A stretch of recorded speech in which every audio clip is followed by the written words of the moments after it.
Compassion has been on my mind a lot lately. We've all heard this. Stories we've heard in the news, tragedies around the world, further political separation in recent years. We feel that we have reason to be angry at people or the world. And we hear compassion a lot in the Bible, that phrase, compassion. God telling us to have compassion towards others. I think, though, Christians see this as being nice to strangers or pitying the poor, those people that we don't know very well. But what about compassion in our immediate lives, like right here on campus? Compassion towards our brothers and sisters in Christ. Those people who we think, or maybe we want to be a lot alike, but because of our tiny differences that we have, sometimes with our faith, it really upsets us. And that being upset causes hurt. And then from that hurt, maybe feelings of deep betrayal. And then from there, we shun friends, and we ignore family. We kind of hold this stance that I don't think I can care for you and love for you in the way I did when you're acting like this. And so I've been thinking lately, okay, what does compassion really mean then? What does it really mean if it might mean more than what we think it is? Well, compassion does not equal pity. And it's used alongside pity and might be with similar themes as pity, but they are purposefully not the same word. I think that compassion goes beyond the stranger, and that we're called to have compassion right here on campus, right here at Gordon. I see compassion as forgiveness. Recently, I was able to travel with some students here at Gordon with Professor Swar, and we went to Sundance. And Sundance is arguably the biggest independent film festival in the world. And so lots of heavy topics come in the form of film. And one of the films that we saw was this 12-minute film called DeKalb Elementary about a potential school shooting that didn't happen, but could have. And the reason why it didn't happen was because of the receptionist that was in the school at the time. And she was actually covering for another woman at the time. And this is a true story. The man walks in with a gun, and she's terrified. And he pretty upfront says that he's not mentally stable. And she kind of sees that and says, "Tell me more," and is able to calm him down. And he says, maybe I just want to die. And she says, "No, you don't want to die." And she recalls something that happened with her husband in years prior, and she says, "I've been there. I've been in a dark place like that. Believe me, you don't want to die."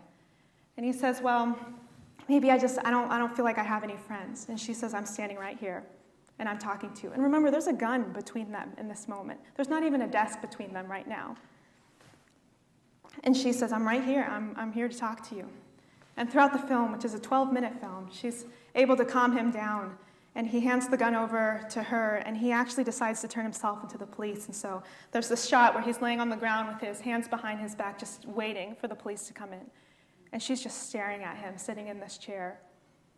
And she says, "I don't even know your name, but I want you to know that I'm proud of you, and what you're doing is the right thing, and that I love you."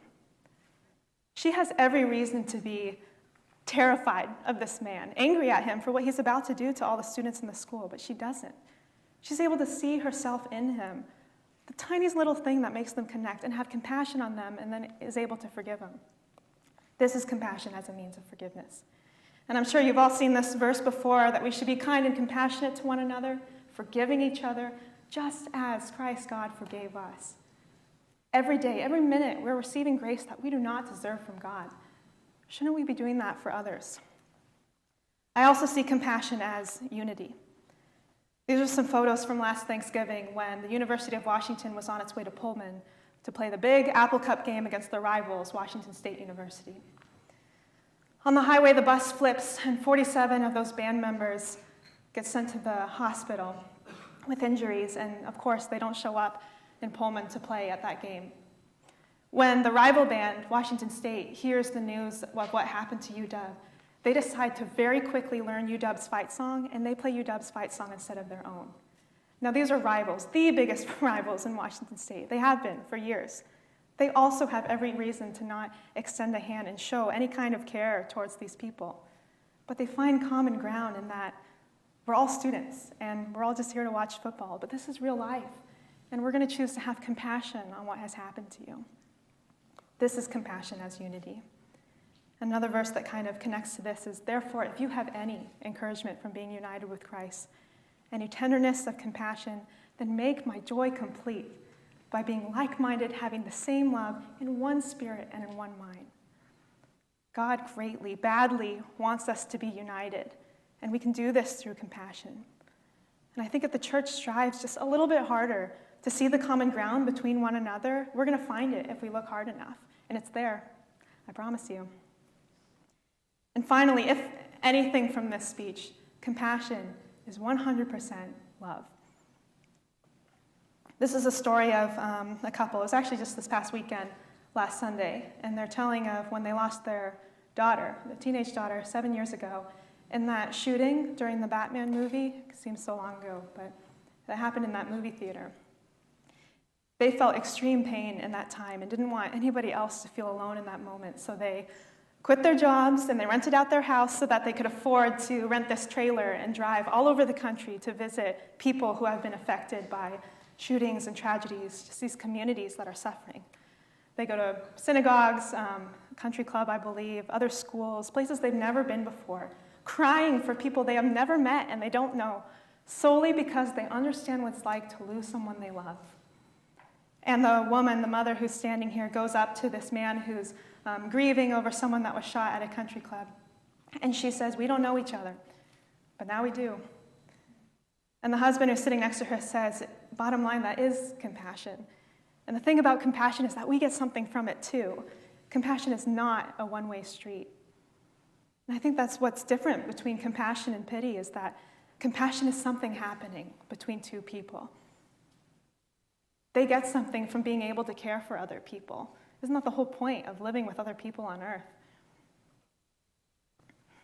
This is compassion as a means of love. And from this last verse, he will have compassion according to his abundance of love, according to his love. Everything that God does for us is because he loves us. The compassion he has for us is because of he loves us. And shouldn't we be following that same principle that if God is doing this for us, shouldn't we be doing this for other people? Through these stories we've heard, I don't know your name, but I'm proud of you and I love you. Or we're enemies, but we're going to cheer for you. Or we don't know each other, but now we do. All of these are compassion. And the crazy thing about this is that none of these are Christian. None of these people are Christian, or at least that's not the point of the stories. This is not Christian affiliated, it's not faith or church affiliated at all. If these people in the world are able to extend compassion to people they don't know, strangers, why is it so hard for us to have compassion towards those in our immediate lives here at school? Compassion towards our classmates that we're arguing with, roommates that we have issue with, those coworkers, club members, I know how clubs can get, friends, even teachers sometimes. It's so easy to say, I'm not even going to go there with you. Right? I'm going to stand over here and I'm going to look at you the way that I'm always going to see you from now on, and that's that. We can do that. I've done that with people. I still am doing that with people in my life. But God's saying, go there with them. Have compassion on them. Because guess what? Newsflash, you are just as undeserving as my love as they are. And so I can't say that I'm not capable of traumatizing hurt, because I am. And I can't say that I'm not capable or that I have bad moments, because I certainly do. I think in these stories and in these verses, God's telling us to please try to see yourself in your enemy, see yourself in others, and have compassion on them so that you might be able to forgive them, be united by them, and ultimately to love them. And Gordon, I think we've missed so many opportunities to have compassion on other people. We've missed the chance to take a step back, or maybe I should say take a step down and belittle ourselves in the eyes of God. We don't deserve any love. Without Jesus, we are literally nothing. We deserve no love at all, but he gives it to us anyway. So we should be giving love to people anyway and have compassion for those people. Messy compassion, hard compassion, heavy compassion. But it's heavenly compassion too. As Christians, we must have compassion towards one another. We have to. And you can't love God and hate people. It just doesn't work like that.